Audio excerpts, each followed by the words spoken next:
Coach Augustine, Smoke and Claws, by Robert Over. I flung myself over a fallen log as something howled behind me. The beast was near. The hairs on the back of my neck prickled and I sped up, weaving around trees and ducking under low-hanging branches. I heard hot breath at my heels and smelled the fetid stench of decaying meat that came with it. I slid down an embankment, wet leaves clinging to my feverish skin. At the bottom, I jumped to my feet and started scrambling up the other side.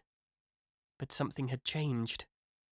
The sound of heavy, eager breathing and the rusted scent of dried blood was gone. Had the beast vanished?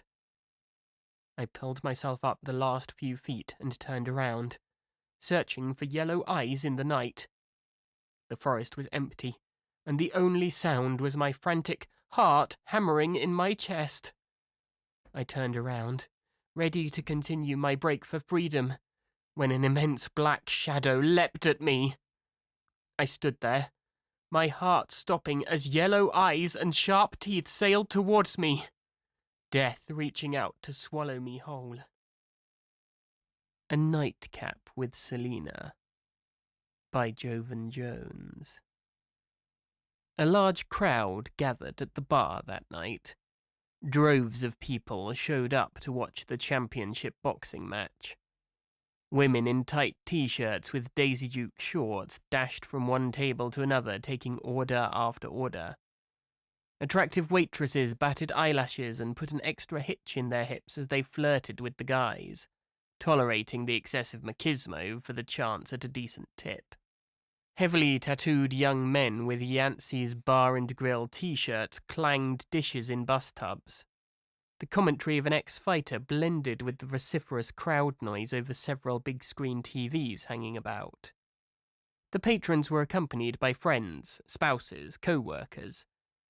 But one woman sat alone at the edge of the bar, stirring the ice in her glass. Men stared, but hesitated to approach her. "Don't you fellas see this lady stirring ice in an empty glass?"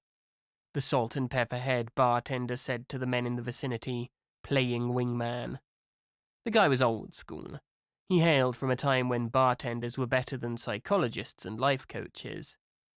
"Oh, no, that's all right," she said. "I'll get my own drink, thanks." The bartender waved her off. "Relax, lady. A woman as pretty as you doesn't have to pay for nothing. Have a drink on one of these guys." He pointed to the handful of men whose courage grew with every sip of their brew. "What are you having?" a heavily muscled, dark-haired Italian man said through a slick Clark Gable-like smile. "Triple shot of Jack." She nodded to the bartender. "You got it, sweetheart." The Italian man offered his hand. "Donovan Leto." "Selina Mariposa." "Daddy, I'm So Hungry," by S.E. Rise. "I need to eat. There is no resisting them if I end up starving to death. Smoked salmon is on the menu today. I have plenty of that. During the summer, the water is thick with them. It's one of the reasons we bought this place. I also have a butchered bear in the freezer, a moose and 2 sides of beef. There is only so much gamey meat you can eat before you need some nice fat ribeye or burgers. Where is a good place to begin? Here's a good spot. This house is bigger than I initially wanted. Last summer I had a trail cut and installed electricity in the house. Now, I am smart enough to know that I'm not an electrician. That being said, I also know that during the winter the lines need to be cleared every week or they get too heavy with the snow. The cold makes them brittle and the weight of the snow can snap the line. It's a cold, thankless job, but somebody needed to do it. "Hey buddy, want to give me a hand clearing the lines?" I asked Brandon, my 14-year-old son. I wasn't really surprised when he turned down the invitation. It sucks when they get to the point where they don't really want to do things with you.